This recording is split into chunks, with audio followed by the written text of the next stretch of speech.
Welcome to Where Parents Talk. My name is Lianne Castelino. Our guest today is an award-winning journalist, entrepreneur, and author. Rachel Lehmann-Haupt is a thought leader on reproductive science and its impact on the future of family. In 2012, she decided to become a single mother.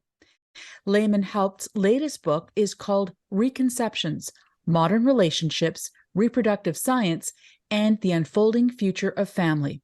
She joins us today from near San Francisco, California. Thank you so much for being here. Thank you so much for having me, Lianne. I guess a fitting place to start with your particular story is to ask you, had you always wanted to be a mom?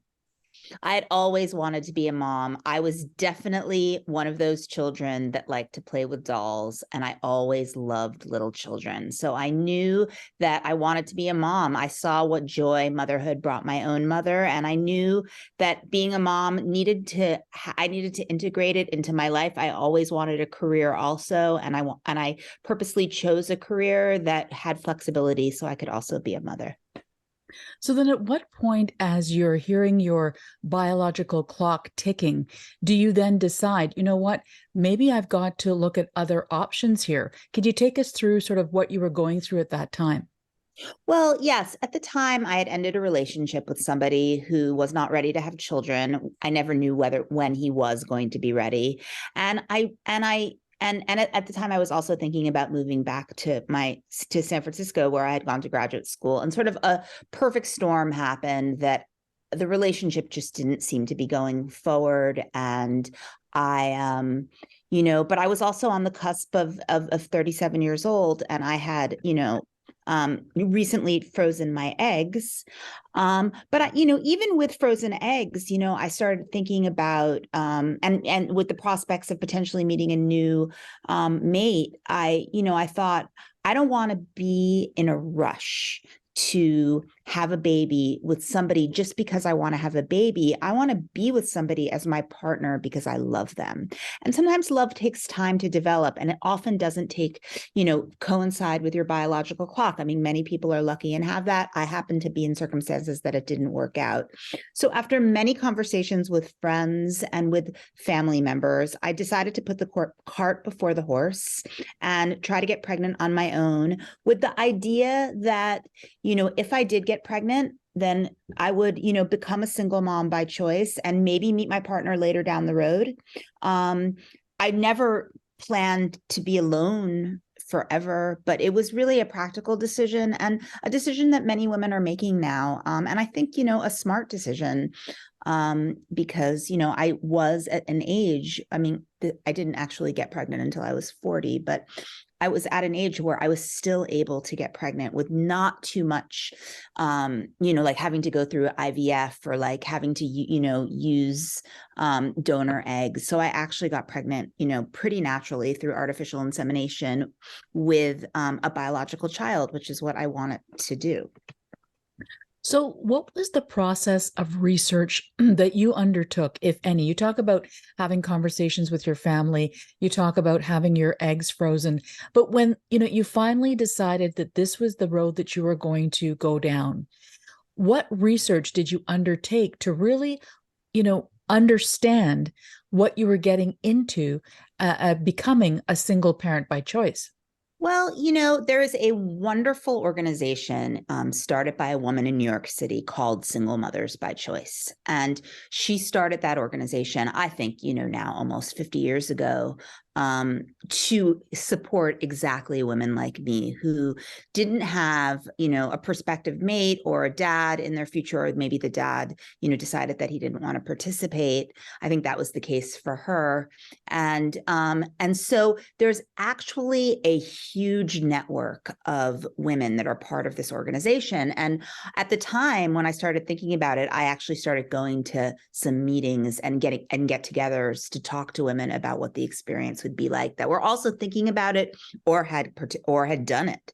And that was amazing. And so I think really it was just in talking to other women that, seeing that they could do it really got me, gave me the strength and to take that brave step. And honestly, it was a process. It was not like 3 meetings. It was a process of a year or so of these meetings and these conversations. And even there was a little bit of a mourning period for me around it, because I knew that I wasn't going to have a baby a traditional way. I think many women who are married and have partners and are facing infertility may face a similar kind of process that they go through, where they realize that maybe they're not going to get pregnant through the conventional, having sex route, but they're going to have to use in vitro fertilization or some sort of insemination, depending on what the fertility challenge is. So, I think it's a situation that you have to understand that it is a process, and everybody comes to the process with a different conclusion. But I was super lucky that, I came to through the process with the decision to, start trying to get pregnant. I didn't know what the future would hold, but I was very lucky. And we're talking about 2012 when you had your child, and you were 40 at the time. So much obviously has changed in that period of time to today, 10 plus years or so. First of all, why, Rachel, did you pick that particular route to become a mother? And we're talking about donor insemination in your case. Because it was the least heavy duty in terms of technology. I mean, IVF is very expensive. It's not, at that point, it was not covered by a lot of companies or health insurance. I didn't, I was a writer, so I didn't really even work for a company that would have had the coverage. Whereas, insemination or, is really kind of a very basic coverage on most health insurance plans. So, it was really a financial decision. IVF is expensive. And, now we're in a completely different period where, like, a lot of Facebook, covers it on their insurance plans. And so do many other companies now. So I think that, often, it takes a little while for culture to catch up with the position that that women are in. But I think that finally, culture and business is catching up and understanding that women are having children later. We're putting our careers first. We're putting our economic power ahead of our procreative power. I wrote a lot about that in my first book, In Our Own Sweet Time: Unexpected Adventures in Finding Love, Commitment, and Motherhood. And in that book, wrote about buying donor sperm when I was getting my eggs freeze. And it's this book that actually tells the story of the decision I made to have my son. Could you take us through, Rachel, for people who may not be aware of this terminology, what is collaborative reproduction?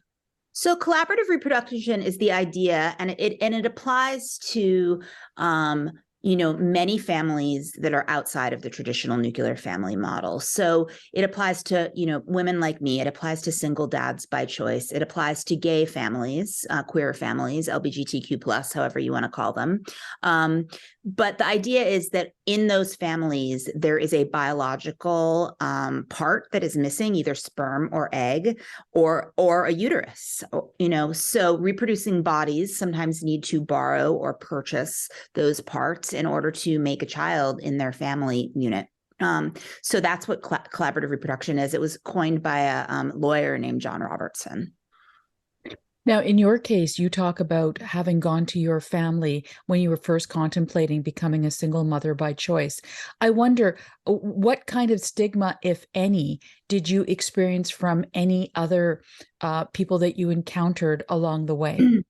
Well, I actually didn't encounter very much stigma from my family at all.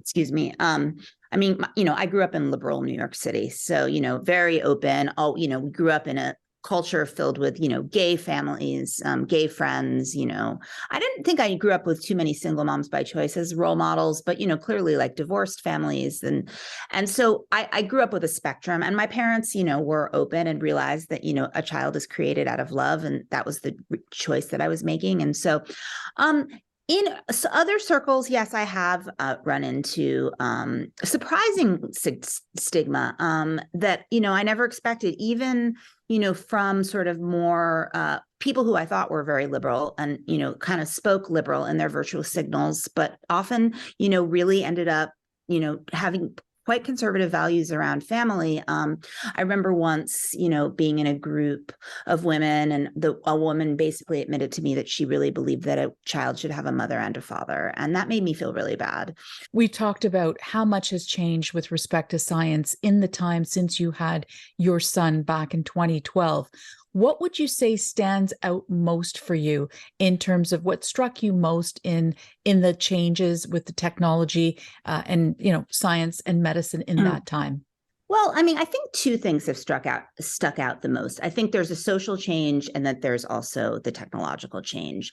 The social change is gay marriage is now legal. So it wasn't. And when and now, so there's the legality of marriage makes, the legality of family much different, more different. I mean, queer parents have always been having children together in a collaborative way, using friends as donors. It's just always kind of been that. But now it's sort of, that it's legitimate and it's a marriage. These choices are no longer kind of marginalized choices, they're legitimate choices. So, and I think at the same time, the science has been evolving. I mean, egg freezing, when I froze my eggs, was still considered an experimental technology. And now it is, considered, right usage by the American Society for Reproductive Medicine. And I think if you look at the statistics around, donor getting IVF and using donor eggs, everything has gotten more precise. I think the science has just gotten better. So it's much easier to have a child older, or if you're facing infertility or you're making choices like me now, because the science is just better. The statistics are better in terms of their outcomes. The techniques are more advanced. More and more doctors know how to do it, or trained in it. I mean, in a way, like, you could argue that the reproductive endocrinologist used to sort of be more of a marginalized field, but now, because so many people are using reproductive technology to have their families, they're almost like a kind of central figure in family planning. And I think that, if you spoke to many reproductive endocrinologists, they would agree that they're almost like consultants in people's family planning, like, how to set out in terms of timing, spacing your family, especially because women are having children older. I mean, couples are having children older, I should say, not just women. Now, your latest book, Reconceptions: Modern Relationships, Reproductive Science, and the Unfolding Future of Family. Can you take us through what was the impetus for this work? The impetus for this work is, well, I mean, it goes back. I worked for Wired magazine in the 1990s. I've always been interested in the influence of technology on culture. And then I think my own life circumstances, the fact that I, was very focused on my career as a journalist. I, was dating later than, many people in cities are now, still like haven't, not marrying until like their early 40s, not even starting to have children until their early 40s. I mean, I think there's just a big shift in that direction. So it was really like seeing the shift in my own life, and that shift in my own life and in so many of the women and men around me. And then at the same time, seeing that the availability of this technology. And then I wanted to, once I had my son, I really wanted to kind of explore what other families that this technology is allowing, and the new cultural norms around these choices. So take us through what you went through in terms of researching this book, and some of the discoveries that you made that perhaps you yourself found surprising as you put together this book. I mean, I think one of the biggest discoveries that I found was I was able to contact and meet many of the mothers that also used the same sperm donor, and really found out that some of them were actually local to where I lived, and some of them were far flung. And we started talking, and we started a community, and we, our kids met each other. And I think that, and many of them had been talking and continue to talk since the beginning. And it's sort of almost like, there's a phrase called allo parenting, which is raising your kids in community. And I would think that was kind of a modern form of allo parenting, which is actually not really that new, because we've always, from paleo times, raised our kids in community. I mean, I think it takes a village is not a new idea. It's an old idea that was brought up by Hillary Clinton. But it's really like, if you look back, like we used to raise our kids in family bands. The idea of the traditional nuclear family is actually a very new concept. And it has its flaws too. Like, just like every other kind of family has its flaws, there's not one better. And I would not say that the traditional nuclear family is the morally superior kind of family. Take us through the moment when you met or discovered other members of your son and your community. It was mind-blowing. It was mind-blowing to see the faces of these children that, that were related to my son. And no matter where our relationships go now and in the future, I'm just so excited that my son has the opportunity to have these kids in his life, how he wants to have them in his life or not. And, I definitely encourage other parents who have gone this route to, be truthful. I don't think it's good to keep it as a secret.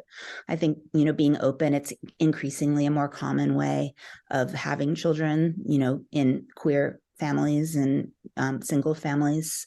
So, and my son, it's not, they're not his best friends, but, I think he likes knowing that they're around. We'll see how it develops as they get older. And what was his reaction? How old was he when this discovery was made, and what was his reaction to it? He was about 6 when we first started meeting with these families. And he was, I don't like to speak for him, and I don't love to speak about him too much in interviews, but because it's really his own life and his own choices. But he was open to it. I think the most important thing is that he wanted to understand that this was, a normal thing, and there were other kids that were like this, and it made him feel recognized. And, he's not the only kid in his school that is conceived this way either. So I think it's increasingly becoming like a, one way that people are having children. Let's go back to the book for a second in terms of the research that you undertook. You talked about some of the discoveries you made in talking to the people that in the community. How about with respect to the medical piece, the science? What struck you, if anything, in terms of what you discovered there? Well, there are a lot of people working on the cutting edge of collaborative reproduction per se. I mean, there are many new, IVF obviously, is an egg freezing or kind of the mainstream science, reproductive sciences that are used. But there are many people working in labs right now that are, trying to push the envelope to create other opportunities for people. I mean, there are some doctors that are working on something called 3-parent IVF, which is where you can actually transfer the mitochondria of one egg into another egg to either get rid of disease or to help a woman who is, her eggs are no longer viable because of age or other reproductive challenges. And that it's a pretty controversial technology still. It has not been approved by the FDA, but there are many people out there working on it to give opportunity for older women and for people with mitochondrial genetic diseases the opportunity to have biological children. I think that there are people working on artificial wombs. Artificial wombs now, the science of it has to do with supporting premature babies that cannot make it through a full gestation in a pregnant person's uterus. But honestly, obviously, a lot of this is kind of science fiction now, but you can kind of spin out to like the movie Gattaca with the idea that maybe one day this is a way for, somebody that doesn't have a uterus to have a child. And so there are technologies that are like that. And, some of it is, gets you spinning out creatively in terms of kind of like science fiction. But then there's also kind of the ethical aspect of it, which is the idea that, if this does come true, true. And down the line, whether it's in 20 or 30 years, we do need to ask the questions about the proper uses of this technology, sort of in the same way we need to ask questions about, like, should we have our kids on Instagram? Certainly a large conversation. And I'm curious as to, obviously science has really blown the doors open in terms of the evolving definition of family. So from your perspective, what do you see as some of the pros and cons of that evolving definition of family as we move forward? I mean, I think the pros are that people that otherwise would not have been able to have children are allowed to have children, can have children. And I think these families will become increasingly less marginalized. And I think the cons are there are still many kinks that need to be worked out. There are a lot of problems. I could go into it for hours with the donor sperm and donor egg industry. There's, in terms of I don't believe that anonymous sperm donation should be available anymore. I really think every kid should have the right to know who their parent is and maybe even meet them someday. And I think that, for example, with surrogacy, and the same goes with donor eggs. And in terms of surrogacy, I think that many surrogates are still their bodies are pushed too hard by doctors, and there should be, standards of care that, protect them. So, many surrogates will end up with health problems because they're pushed. It's a financial incentive. So they push to have many, many children. And that's not always so good. So what would you say to a parent, male or actually a male or a female, listening to this conversation, who may be contemplating becoming a single parent by choice, who is wading through or being, intimidated by the concept of wading through a whole pile of information? What would you suggest to them in terms of how they can parse through it in a way that's meaningful for them and for their situation at that given time? I would say read my book, read my book. But I also think, finding a community that can help them, going to a support group would be super helpful. I don't know how many support groups there are for single dads by choice, but, I actually have a friend who became a single dad by choice with a surrogate and an egg donor. And that surrogate, and especially the egg donor, is still like his really good friend and is like part of his child's life. He's actually now partnered with a woman. He's a character in the book. So yeah, I think it's really about finding your tribe of people that are going to support you. Not everyone is always going to support you. Not everyone is always going to be your friend. Absolutely. Rachel, what would you like readers of your book to take away from it? I think it's a good story. I think they'll enjoy, reading this memoir that starts out with me leaving New York City and romantically moving to a houseboat in Sausalito, having a baby, and the adventures that we go on. I think it'll be really informative in terms of anybody who's thinking about becoming a single parent, but also really informative to so many kinds of families that are looking for ideas around how to create community. I mean, I think one of the things that the pandemic taught us is that we do not like to be isolated. We like to be connected. So I think a lot of the lessons that I learned from collaborative parenting can even be applied to traditional nuclear families. Like, we just need to raise our children in villages. Without question. Let me ask you, is there anything that you see out and available today on this subject matter that you wished had been available to you, 12 years ago when you were going through this? I wish that it was more covered by health insurance. I mean, it was covered by my health insurance, but I don't think that's the case for everybody. I feel like I wish that all fertility was covered by health insurance. I think we're at a point now where, more and more people are having children older. So I think, fertility needs to be covered by health insurance.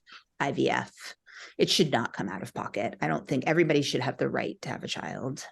So I wish for that. And I just wish for more social acceptance. I think it shouldn't be a battle to have to explain why you've done that. I mean, they're always going to be the judgers, but I do hope that, it's a softer landing for single moms by choice that make the choice in the future. Take us through, Rachel, how your thoughts of becoming a parent, how you imagine it to be, your expectations, how that compared to becoming a mom. I always wanted to be a mom, and I love being a mom. It is a pure pleasure. I mean, I'm a writer too, and I have a, strong career, and I love that as well. And it's a hard balance, but the satisfaction that I get from seeing my son grow up, even in the most challenging times, like, last week was like a tough week with something with his friends, and he got through it. And to see, the pride that I have around, creating a life and a person, and raising him is like no other satisfaction in the world. How would you describe your level of optimism about the future of families, given everything we've discussed around science, technology, medicine, and the redefined family structure?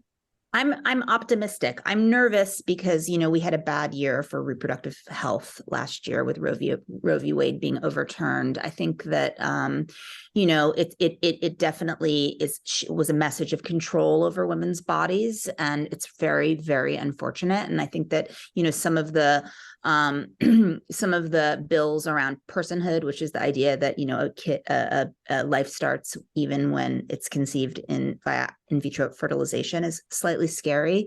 But I'm optimistic that we're going to find workarounds, and that women will maintain to have control over their bodies. And I put what I did in the same category as it's a reproductive choice, and women and should have control over their own reproductive choices. Rachel Lehmann-Haupt, thought leader on reproductive science and its impact on the future of family, a single mother of choice by choice, and author of Reconceptions. We really appreciate you taking the time with us today. Well, thank you so much for having me. It was a really interesting conversation. I loved your questions. Thank you.